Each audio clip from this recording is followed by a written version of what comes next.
Hi guys, it's Lou Beecham here from Made of Stone. Today is the album review. I said I was going to do one earlier this week, so I finally got around to it. Basically, I'm going to pick an album that's come out very recently. I'm going to bang out a quick review about it because no one wants to sit and listen for 16 minutes like my last video. Okay, so this week I want to talk about Albo's latest album release. It was on the 3rd of February, I think it was released. It's called Little Fictions. It's got 10 tracks. It's like 48 minutes long or something like that. It's their 7th studio album. So, I mean, they've been around for a while, and, you know, I think everyone knows Guy Garvey's voice. His song, their song, One Day Like This, was the 2012 Olympic song. And I love that song. I think it's fantastic. And my favourite is Grounds for Divorce. It's just so heavy, and I love a bit of heavy music. There's one called Trust the Sun.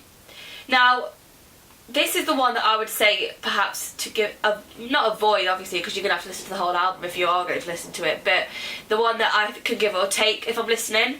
It's got a really long intro to the point where I thought that my laptop was broken or like that there was just, you know, not going to be any vocals at all. I think it's like a 2-minute long intro, but rather than it being like a U2 long intro where it's full of like power and, you know, something's coming, it's like it's rising to that point where the lyrics come in and you're like, oh, this is momentous. It just feels a little bit like they're trying to do something but it's not quite landed. And I think like if you have a long intro, it's got to reach a point where it then packs a punch. So if I think about Baba O'Riley, it's got such a long intro, but as soon as it hits the lyrics, you know you're listening to The Who and you know that it's a powerful song, and that's why they picked it for the CSI soundtrack. And I think also what I've noticed with it, when I was listening, the drum beat was the same. It sounds like a studio, like garage band drum beat.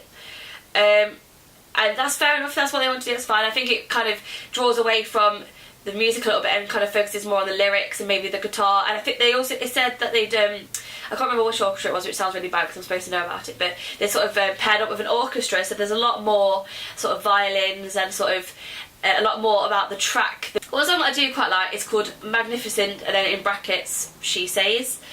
There's a little bit more of a guitar about it, and I personally, as a, you know, rock enthusiast, when I think about rock, I think about guitars and I think about drums and, you know, really powerful vocals. So to be called rock and to have delivered this album, I mean, I don't know, it just doesn't sit right with me personally. Sorry, my laptop keeps going off. It's just what he says, what he sings, in fact, without any sort of shininess to it. So the violins then perhaps provide that for them. That's maybe what they were doing with it. They were sort of leaving a very basic sort of structure to the song so that they could then do all these different sounds and stuff, which, you know, it works if that's what they're trying to do, but if they're trying to produce a rock album, they haven't quite done that, I don't think. The one that I'd heard first actually was called All Disco.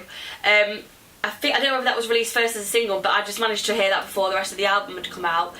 And I actually did really enjoy that song. I mean, I think, especially with Guy Garvey's voice, you know, you can tell straight away when it's Albo, and he has got such a fantastic voice, so you want to hear the talent being complemented by their instruments. And I feel like they do quite land that with All Disco as well. It's got a little bit more like a metallic edge, like the guitar is there and you can feel it. So I'm always going to appreciate that because I love a bit of a guitar. And then there's Little Fictions, which is the namesake. Obviously the album's called Little Fictions. That's an 8-minute long song, which is quite a dangerous move anyway because not many people are going to stick around for 8 minutes for a song. The only song that I would sit and listen to probably all the way through, that's that long, is Jesus of Suburbia by Green Day, because that's literally got about 4 or 5 songs within the one song.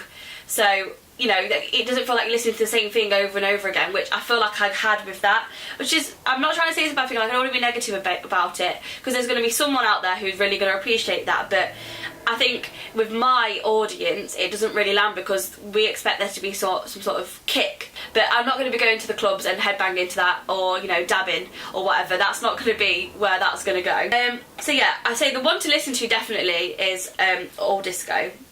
And again, the song to maybe, well, the song that I don't prefer as much is Trust the Sun, just because, I don't know, it just feels very long-winded for what it actually is. And it's like a recipe. It has to all come together, all these different ingredients have to come together to make one product. And it feels like you've come out with like if I'm doing baking, for example, and I want to make cookies, but instead it comes out and it's all splurged over the tray. That's what I feel like's happened with it. They've not really experimented very much with it, or maybe this is their experiment. Who knows? I mean, who am I to judge, really? I'm not a rock star. It serves its purpose, if the purpose is to be chilled out, I think. And maybe they're doing this so that they can bring out like a huge, you know, fantastic album where it's got all the Grounds for Divorce sort of power that it had before. So yeah, like and comment this video below. Do go listen to Albo. I will leave the link below in the video because, you know, it's good. It is good. It's just not what I expect from Albo, and I think that's where it's fallen down for me, is that I expected 10 tracks that all sound heavy and all have Guy Garvey's, you know, fantastic vocals, you know, really being portrayed, and I don't feel like that's what that's done. I probably repeated myself loads. My hair probably looks terrible again. I went for a bit of a Kylie Jenner sort of thing today, but it doesn't land with me because, you know, I don't look like Kylie Jenner. But yeah, like and comment on the video. I'm going to try and do another top picks next week, and then another album review as well, because there's some stuff coming up that looks quite good. And yeah, I'll see you soon.